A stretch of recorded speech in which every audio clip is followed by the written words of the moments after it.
அதில் சில சான்றுகளை நேற்று உங்களுக்கு சொல்லியிருக்கிறோம். அல்லாஹ் கை இருக்கிறது, அல்லாஹ் அப்படி சொல்லி காட்டு, பிடிக்கிறதுலாம் சொல்லி காட்டுறான். அதே மாதிரி அல்லாஹ்வுக்கு காலுங்கிறது உருவம் தானே, கால் இருக்கும், பாதங்கள் கால்கள்லாம் இருக்கிறதா இருந்தால் என்ன செய்யணும், அல்லாஹ்வுக்கு உருவம் இருக்குன்னு வருது. எப்படி வருதுன்னு கேட்டால், கியாமத்து நாளையில் அல்லாஹ் தன்னுடைய காலை பாதத்தை வெளிப்படுத்தி காட்டுவான். அதில் எல்லோரும் சஜிதா செய்வார்கள். யார் இந்த உலகத்தில் அல்லாஹ்வை தவிர மற்றவங்களுக்கு சஜிதா செஞ்சாங்களோ அவங்களுக்கு இறைவன் காலில் விழுந்து சஜிதா செய்ய முடியாது.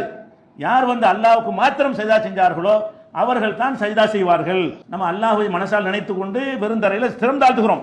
உண்மையிலே அல்லாஹ்வுடைய காலில் விழ வேண்டும். காலில் விழுவது என்று சொன்னால் அல்லாஹ்வுடைய காலில் தான் விழ வேண்டும் என்கிற கருத்தை திருக்குரானும் ஹதீஸுகளும் நிறைய ஹதீஸுகளும் சொல்கிறது.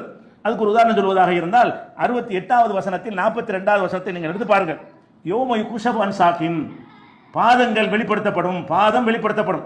அல்லாஹ்வுடைய பாதம் இதில் வரல, ஆனால் ஹதீஸில் அதான் விளக்கம் வருகிறது. இது வரைக்கும் உங்களுக்கு நான் என்னை மறைத்து வைத்திருக்கிறேன், எல்லாத்தையும் எழுப்பிட்டேன்.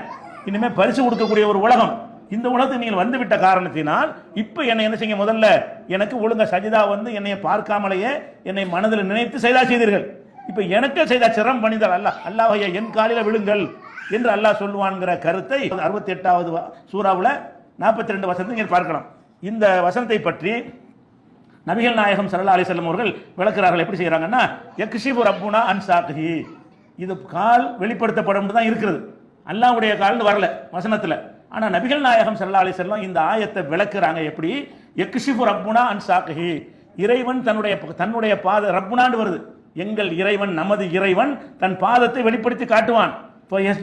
குல்லு மூமினின் ஒமுமினத்தின், ஒவ்வொரு மூமினான ஆண்களும் பெண்களும் அவனுக்கு பணிவார்கள், அவன் காலில் விழுந்து சஜிதா செய்வார்கள் என்று ரசூல் ஸல்லல்லாஹு அலைஹி வஸல்லம் சொல்லிவிட்டு, யபுகா குல்லு மன் கான யஸ்ஜுது ஃபி துன்யா ரியா முஸ்மாத்தன், முகஸ்துதிக்காக வேண்டி பெருமைக்காக வேண்டி அவனெல்லாம் சஜிதா செய்தானோ அவன் சஜிதா செய்ய முயற்சி பண்ணுவான், முதுகு வளையாது, அப்படி நின்றுகிட்டே இருக்கும், முதுகு வளைக்க முடியாது, மூங்கில் குச்சி மாதிரி நிற்பான், அந்த மாதிரி ஆகிவிடும் என்று நபிகள் நாயகம் ஸல்லல்லாஹு அலைஹி வஸல்லம் சொன்ன விளக்கம் புகாரியில் 4919வது ஹதீஸ் நீங்கள் பார்க்கலாம். அப்ப நபிகள் நாயகம் ஸல்லல்லாஹு அலைஹி வஸல்லம் இந்த ஆயத்துக்கு விளக்கமா சொல்றாங்க, அல்லாஹ் தன் பாதத்தை உங்களுக்கு என்ன செய்வான், காலை காட்டுவான், என் காலில் விழுங்கள், அவங்க காலில் தான் விழணும், நம்ம அவங்க காலில் மட்டும்தான் விழணும், யார் காலில் விழக்கூடாது என்று யார் இருந்தார்களோ அவர்களுக்கு அந்த ஒரு பாக்கியத்தை, அந்த ஒரு வாய்ப்பை அல்லாஹ் தருவான் என்று சொல்கிறாரு.